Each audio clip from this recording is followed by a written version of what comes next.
Imagine this. You're standing in a wide open field. Quiet, still, just wind moving through the grass. Then you hear something, a distant hum, growing louder. You look up, a plane, flying low. But then something drops. Not one thing, several. Small shapes falling from the sky. Your heart starts racing. What is that? The shapes get closer, closer. Then, pop. Parachutes open, floating gently, drifting down. And inside them, animals, furry, squirming, alive. Beavers, falling from the sky.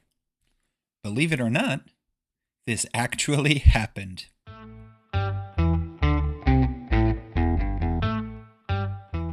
Welcome to Believe It or Not, the show where weird is real and the truth is stranger than fiction. I'm your host, Bryan, and today's story is about one of the strangest wildlife rescue missions ever attempted, and why humans once decided the best way to move beavers was by parachute. In the 1940s, in the state of Idaho, beavers were everywhere. Too many of them. They were building dams, flooding roads, flooding farms, and causing serious problems for people. So, officials had a plan. Move the beavers somewhere else. Somewhere quieter, somewhere with more space. Better for them, better for everyone. But there was a problem. You see, beavers are not easy to move. At first, they tried the obvious solution. Trucks. Load the beavers into crates, drive them to a new location. But it didn't work well. The roads were tough, the journeys were long, and some of the animals didn't survive the trip. It was slow, difficult, and stressful. They needed a better idea. Something faster, something safer, something completely different. Then, someone had a thought. What if they used airplanes? Fly the beavers over the mountains and drop them into new habitats. It sounded crazy at first, even dangerous. But they didn't give up on the idea. They tested it carefully. They designed special boxes, strong, secure, and with parachutes attached. They even tested it with one brave beaver. His name? Geronimo. Geronimo! They loaded Geronimo into a box and closed the lid, attached the parachute, and then the plane took off. Higher, higher. And then the box was pushed out, falling fast. Then, pop, the parachute opened. The box drifted gently down, and everyone watched, waiting and hoping. Then the box landed, still, safe. When they opened it, Geronimo walked out, completely fine.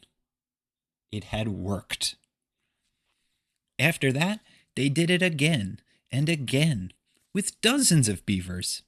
Then more, floating down from the sky, landing safely, starting new homes in new places. The project was a massive success.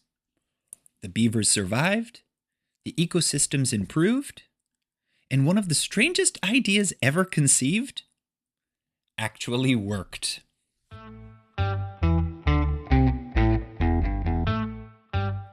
What's amazing about this story is, it sounds ridiculous.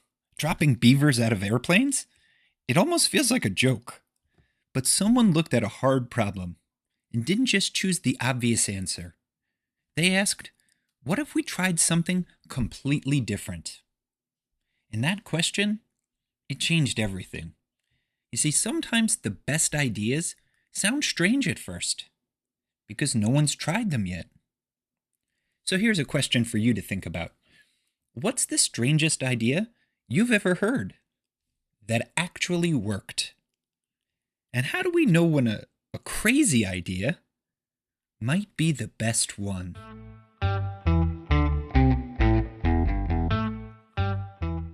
Now, here are a few believe it or not facts I found while researching the podcast.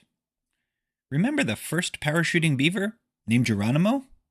Well, he was placed into his test box all alone, while subsequent passengers were added in partners, 2 beavers in 1 box. Geronimo, he was used as a test, and once he landed safely, it proved the idea could work. Maybe the researchers thought a tandem trip might be a little more comfortable. Believe it or not, special boxes were designed just for the beavers. They measured 30 inches long by 8 inches wide by 12 inches tall. Now, nobody said these guys were flying first class or anything, but the boxes worked.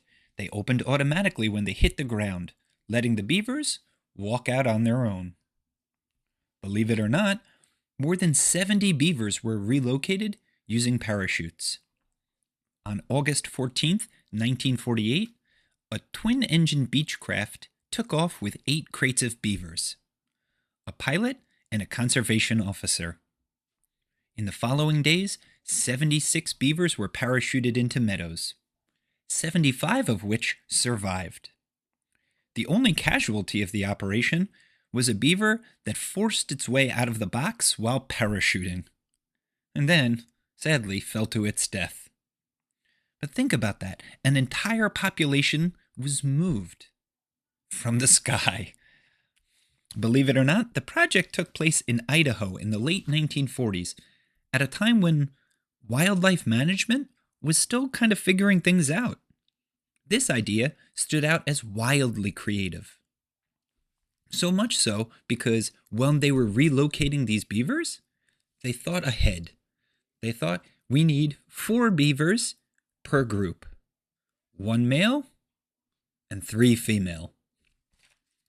Believe it or not, the program was massively successful, as the estimated cost of relocating a beaver to Idaho was about $8, equivalent to $190 in 2025. And the estimated value of a beaver's work over its lifespan was $300, equivalent to about $6,900 today. Believe it or not, the story sounds fake, but it's completely true. Government documents, photos, and documentaries exist to prove it happened. In fact, my favorite tidbit from the documentary I watched about this is that these brave little critters were even nicknamed para-beavers, after the brave World War II paratroopers. Believe it or not.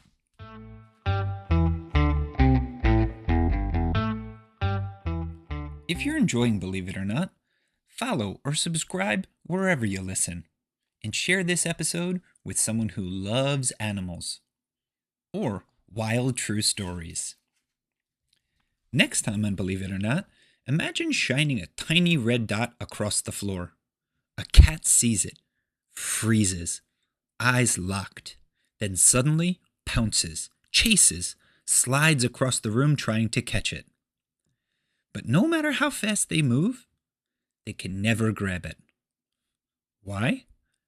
Well, why do cats go absolutely wild for laser pointers? You won't believe what's really going on inside their brains. Find out on our next episode. But before we go, here's a beaver joke to keep your tail flopping. Why did the beaver bring a notebook? To keep track of all his damn ideas. Until next time, keep wondering, keep learning, and remember, sometimes the truth is weirder than fiction.